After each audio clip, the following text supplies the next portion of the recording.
What's going on, YouTube? Ferocity here. Hope you guys are doing well.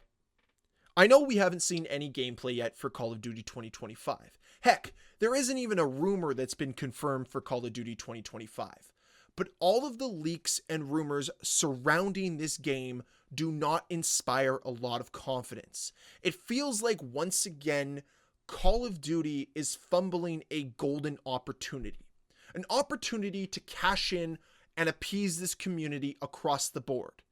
Now, I've said it before, my grandiose idea for Call of Duty 2025 is really simple, and honestly, I think it would have been the smartest decision for them to make, which is to create Year 2 content for Black Ops 6, providing more content to one of the most popular Call of Duty games in recent memory.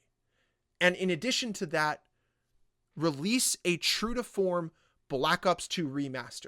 Give us all the content that Black Ops 2 had to offer and give it to us for a premium price.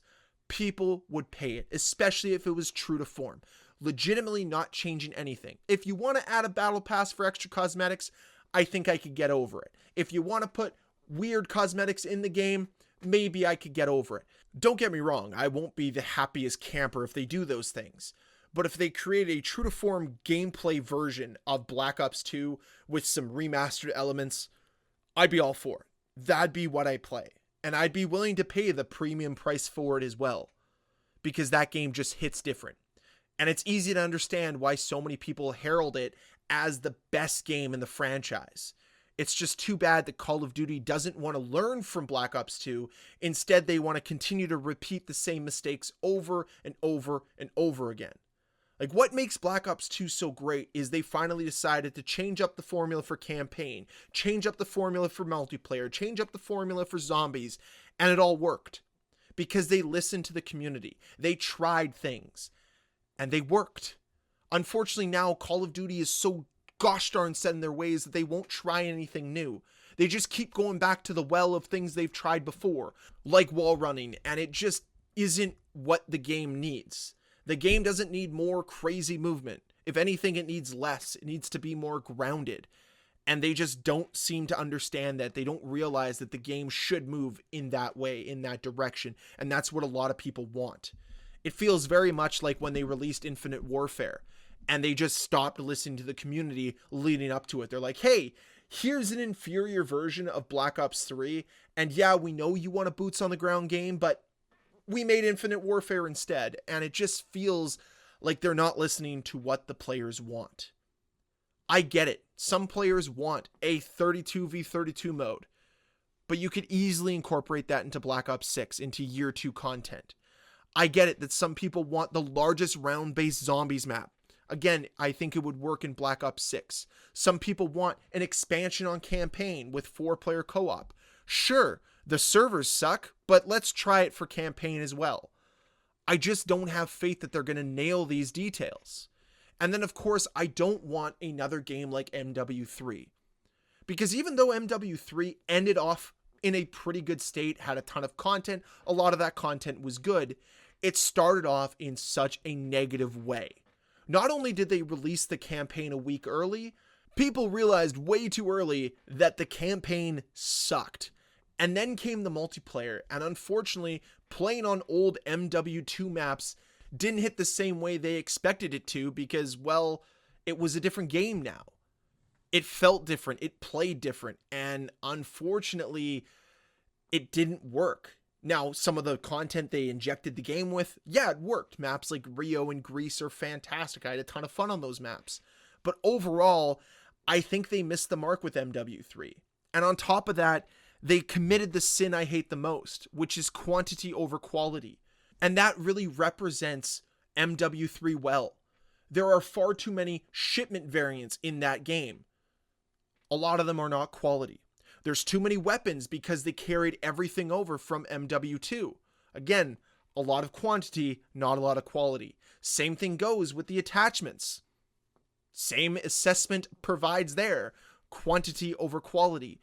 And it really bloated the overall experience. It didn't lead to more unique playstyles or more unique weapon builds. No, because that's not what the game allows for anymore. They don't allow for this variance of playstyles. They don't allow for off-meta options the way they used to, because the game punishes players who want to just hop in and have fun. Yeah, maybe it's fun every once in a while, but what they want to create is an emotional roller coaster of highs and lows.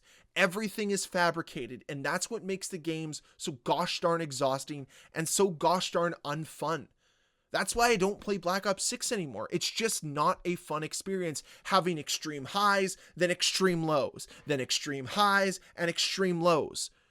For what? What's the purpose? You think I'm going to stay on the game longer? I'm not. It all feels so fabricated. And what, are you going to all of a sudden get rid of that in a game that is essentially a sequel to Black Ops 6? You're not. Because some metric somewhere says it works. And if the algorithm says it works, it must be considered as gospel. And we must follow it to a T. And that's what's so frustrating. They do not want to listen to their player base. They would far rather listen to a computer and an algorithm instead of ever taking any criticism or feedback and trying to improve the algorithm or the system. And that's the problem.